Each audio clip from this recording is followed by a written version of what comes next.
For Minister of Water, Sanitation and Irrigation, 90,000 acres of land, connect forward as a serious investor. So the water need for this country by year stand at 22 billion cubic meters. But as it is now, we are at 11 billion cubic meters per year. And when you look at the per capita for water in this country, we are talking at now 406 cubic meters, as opposed to the international standard, which is 1,000. And this has drastically come down. When you go back to 2014, it was 647 cubic meters. Last year, it was 452. This year, it is 406. And there is some indication that it can go to 226 next, going forward. And to address this issue and have what is called sustainable development for water for this country, for both domestic, irrigation, and industrial, the government has come with this new strategy to ensure that the country gets sustainable water development, water supply, so that our food production challenges are addressed. It is within this domain and framework and understanding that the Ministry of Water has gone ahead and come up with this new model on public-private partnership to ensure that we put up strategic plans for water harvesting and storage so that we can address today and future need for water and have a sustainable model for water supply for this country. So ladies and gentlemen, I think we are here to show total commitment as government that we are on course and we mean what we have said and what we have put on paper, and we mean well, and we need to have a handshake with potential investors in this particular sector so that the Kenya government and the citizen can get water for their use. At the same time, we get water for irrigation for our agriculture. The ministry's core mandate, obviously, is to implement the constitutional obligation requirement on Article 43. Water has been placed within the Bill of Rights. So as we talk about fundamental basic human rights, you'll find under Article 43B, C, and D, water, sanitation, and freedom from hunger, access to quality, clean, safe water are right there in that article. And that responsibility is placed on the government and its state agencies. To achieve these three basic human rights, the ministry, among other interventions, has embarked on a process of increasing water storage capacity.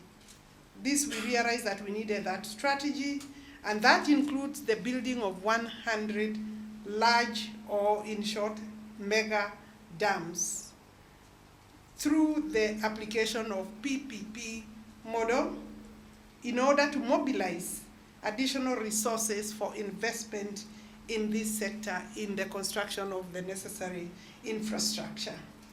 Currently, the country has 7 large dams with about 3.976 billion cubic meters of water stored for purposes of hydropower. The initial strategy for government was building large dams for power. Another 99 dams, medium, non-hydro electric dams, and over 3,000 small dams and water ponds, which we have a total storage of 160.25 million cubic meters for domestic and irrigation water. We also have 5 dams now currently under construction, And this will bring an additional 0.894 billion cubic meters of water for use in various purposes.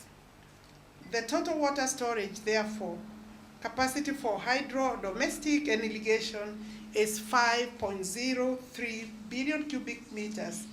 That translates, I believe, to 107. I think my PS has alluded to that, cubic meters per capita.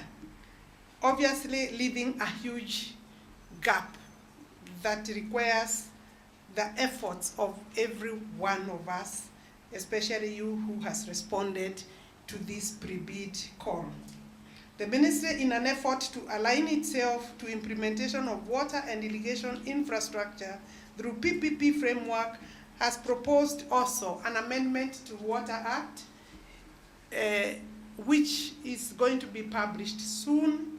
It has gone through the cabinet for approval. It has been approved. So what is now remaining is parliamentary process, which we should be able to take maybe in the next 60 days and conclude that. So I can assure you that the legal framework is going to be through in maybe 60. If we take longer than that, maybe another extra 2 weeks, so that it can have the necessary legal support in terms of the Water Act. And I'm sure many of you may have gone through the Water Act. If you haven't, I think it is important that you go through it. With that, we also have the Irrigation Act. The Irrigation Act was amended earlier on, so they can be able, anybody wanting to engage under the irrigation dam construction, that framework is there. And of course, this is also informed by the Public-Private Partnership Act, with amendments that were done in 2021, and that department has a directorate at the Treasury. For us to do all this, we are working closely with the Treasury. And the first champion, #1, is His Excellency, the President of the Republic of Kenya. As a ministry, we are receiving a lot of support and attention from His Excellency, the President, including resource mobilization.